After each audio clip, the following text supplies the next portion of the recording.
C'est le printemps et pour l'occasion je me suis dit que j'allais vous montrer comment on réalise le Cloud Skin Makeup. Alors déjà qu'est-ce que c'est?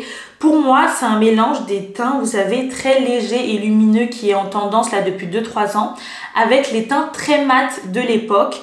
En gros on doit faire un teint léger mais mat à la fois. Et je trouve cette trend vraiment très adaptée à la saison printemps-été. Et en plus, pour une fois, c'est quelque chose qui est adapté aux peaux mixtes à grasse. Donc je me suis dit qu'il fallait absolument que je vous en fasse une vidéo parce que c'est le printemps, j'ai la peau mixte et j'aime trop les teints mat. Donc si vous voulez voir comment on réalise cette trend, c'est la suite. Bon visionnage! Et aussi, j'ai oublié de vous préciser, mais j'ai réalisé ce look-là avec des produits à moins de 20 € qu'on peut trouver chez NYX, chez Kiko, à Sephora, etc. Donc voilà! Même si on va faire un maquillage mat, c'est très important d'hydrater sa peau. Donc je vais faire ma skincare avec vous. Je me suis déjà lavé le visage. Là, je prends un petit spray Mario Badescu que j'avais en cadeau quand c'était une gold. Hop!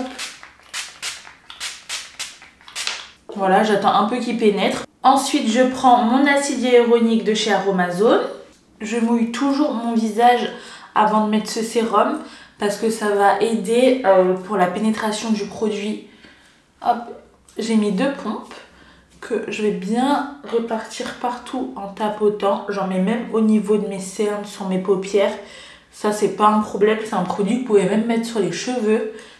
Après mon sérum, je mets cette crème là, donc c'est la crème jeunesse de chez Aromazone. C'est en pot, donc je prends à peu près ça. Je pense que c'est largement suffisant. Hop, je mets des petits points partout, j'oublie pas mon cou. Il m'en reste toujours un peu, donc je vais venir chauffer. Hop, et je vais répartir partout. Avec cette crème là, le surplus, je le passe un peu au niveau du contour des yeux. Comme baume à lèvres, je vais mettre de l'homéoplasmine. Ça, c'est vraiment un bon produit pour hydrater ses lèvres. C'est un grand tube, il vous en faut pas beaucoup, ça dure longtemps. Après, si vous voulez vraiment un vrai baume à lèvres, je vous conseille celui de chez W7 qui est un dupe du Laneige. Il est vraiment bien, faut que je me le rachète, je l'ai fini. Si vous comptez sortir, bien entendu, n'oubliez pas de mettre votre protection solaire. Moi, je vais pas sortir aujourd'hui, donc c'est pour ça que j'en mets pas. Mais là, déjà, on peut remarquer qu'après ma skincare, j'ai meilleure mine, que ma peau elle est beaucoup plus lumineuse. Donc c'est vraiment très important d'hydrater sa peau. Après qu'on ait fait notre skincare, le mieux, c'est d'attendre au moins 5-10 minutes le temps que tout pénètre bien et que le pH de notre peau se remette à la norme, on va dire. Donc moi, en attendant ça, eh ben, je vais faire mes sourcils, me maquiller les yeux et je reviens juste après. Du coup, c'est bon, je me suis maquillée les sourcils et les yeux hors caméra. Là, en ce moment, j'essaye de me faire des sourcils plutôt droits. Démaquiller, je kiffe parce qu'en fait, je me suis épilé la queue. Mais maquiller, je suis mitigée, je trouve que ça fait un peu dur. Mais bon, c'est la première fois que je les maquille, donc à voir, peut-être pas les faire au crayon, les faire différemment. Je vais vous dire ce que j'ai mis comme make-up parce que c'est des choses à petit prix. Comme d'habitude pour mes sourcils, c'est le crayon de chez NYX. Le Micro Brow Pencil, c'est mon crayon à sourcils préféré. J'utilise la teinte black. Pour les yeux, j'ai appliqué un Long Lasting Eyeshadow Stick de chez Kiko. Donc vous savez, c'est les fards à paupières comme ça en stick de chez Kiko. Là, j'ai mis la teinte 46. Je vais vous faire un petit swatch parce que c'est une teinte qui est un peu duochrome. Hop, je sais pas si on va bien voir, mais regardez. Oh, les reflets, c'est vraiment une trop belle teinte. Et quand vous utilisez ce genre de produit, je vous conseille de ne pas mettre de base avant. En fait, vous mettez juste ça.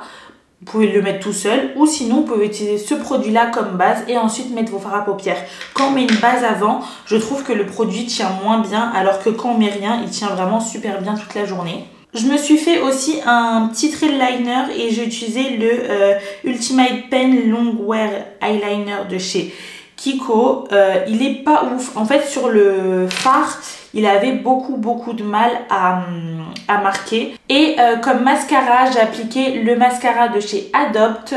C'est le mascara volume et définition. Tout à l'heure, j'ai pas mis de crème contour des yeux parce que je voulais vous parler d'un produit de chez Kiko. Donc c'est ce produit-ci, c'est un produit double embout. Là, vous avez la base et là, vous avez votre anti-cerne. J'ai vu sur le site qu'il restait encore quelques teintes. En magasin, je sais pas comment c'est. Mais du coup, comment il s'appelle? C'est le Radiant Boost Primer and Conceal Duo. Et moi, j'ai acheté ce produit de base, hein, que pour ça. L'anti-cerne, j'avoue que j'utilise de temps en temps, mais c'est vraiment très rare. Mais ce produit-là est vraiment bien parce qu'en fait, c'est une base pour le contour des yeux. Donc, moi, vu que je fais toujours mes yeux et ensuite mon teint, et ben j'aime vraiment les produits comme ça pour venir réhydrater mon contour des yeux. Là, je savais que j'allais pas faire un gros make-up, donc c'est pour ça que en fait, j'ai pas mis de crème contour des yeux, j'ai juste appliqué ça. Je vais venir le faire un peu pénétrer. Et en plus, ce qui est bien, c'est qu'il est frais, que vous pouvez vraiment en mettre genre 5 couches, ça va pas faire de surplus ou quoi. Ça va vous aider un peu à lisser et hydrater et il pénètre super vite. Juste avant d'appliquer le fond de teint, je vais protéger mon haut parce que je n'ai pas envie de le salir. Maintenant, on peut venir mettre le fond de teint. Et comme fond de teint, on va utiliser le Bare With Me Blur de chez NYX. Ça va être la première fois aujourd'hui que j'utilise. Vu les promesses du fond de teint, je trouve que c'est un fond de teint qui est très adapté à la trend. Ils disent que c'est un fond de teint effet floutant, une couvrance médium, un fini mat. J'ai pris la teinte 10 médium. Je l'applique d'abord au centre de mon visage et je viens ensuite étendre la matière. J'ai juste un petit problème au niveau du fond de teint. Je trouve que au niveau de mon nez, il a du mal à bien s'intégrer, on va dire. Donc c'est pour ça que j'ai pris une éponge pour bien tapoter la matière. Comme anti-cerne, on reste chez NYX et je mets le Bare With Me en teinte tan. L'anti-cerne quand même de chez NYX, je trouve que c'est mieux de l'appliquer au pinceau qu'à l'éponge. Mais il a quand même une belle couvrance avec l'éponge. Pour apporter un peu plus de lumière au niveau du contour des yeux, je vais utiliser l'autre côté du produit Kiko, donc c'est le côté anti-cerne. Et la teinte que j'ai moi dans cette gamme-là, c'est la teinte 6. À cette étape-là, on peut faire le Cos Clean Makeup de deux manières différentes. Soit vous allez continuer votre teint en utilisant un blush crème et un bronzer crème et ensuite faire tout le tralala. Ou sinon, vous allez faire comme moi, d'abord poudrer son contour des yeux et finir notre teint qu'avec des produits poudre. Moi, je suis pas trop fan en fait des produits crème, donc c'est pour ça que je préfère faire comme ça. Pour poudrer mon contour des yeux, je vais utiliser cette poudre-ci de chez Sephora. Je trouve que c'est vraiment un bon mélange entre la Laura Mercier et la Huda Beauty. Et comme houppette, je vais utiliser une houppette de chez Kiko. Ça fait un moment que je l'ai. Hors caméra, j'utilise tout le temps. Mais c'est vrai qu'en caméra, j'ai jamais utilisé avec vous. Donc si vous cherchez une bonne houppette pas chère et surtout facile à trouver, je vous conseille d'aller chez Kiko. Vous avez juste à la plier comme ça pour qu'elle soit un peu plus précise. Pour poudrer ma zone T, je vais utiliser un fond de teint poudre ou une poudre compacte. Là, moi, je vais utiliser ça de chez NYX, c'est la Can't Stop One Stop. C'est une poudre matifiante et j'ai pris la teinte Golden. Donc, je vais venir prendre un gros pinceau poudre que je vais passer au niveau de ma zone T. Donc, hop, ici, sur le menton, sur mon nez et sur mon front. J'ai pas pris de houppette parce que, comme je vous ai dit, ma peau, là, elle commence à devenir mixte. Si vous avez la peau grasse, je vous conseille par contre d'appliquer la houppette. Maintenant, je vais pouvoir passer au bronzer. Donc du coup, je vais utiliser un bronzer poudre. Et je vais utiliser mon bronzer à petit prix préféré. Donc c'est la poudre bronzante de chez Marionneau. Et j'ai la teinte 3. Pour appliquer le bronzer, je garde mon gros pinceau poudre. Pour le blush, je vais utiliser un blush de chez Kiko. Alors, c'est pas du tout son emballage d'origine. L'emballage d'origine est normalement comme ça. Mais moi, je l'avais dépoté pour le mettre dans mon kit et ensuite il s'est cassé. Donc je me suis dit, bon, je vais pas remettre ça dans mon kit, donc je l'ai gardé pour moi.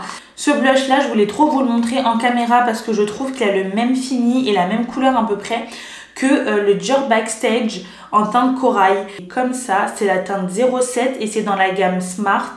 Il est super pigmenté, donc vraiment, il ne faut pas en mettre beaucoup. Et vous voyez, franchement, en un passage, le rendu qu'il fait, c'est canon.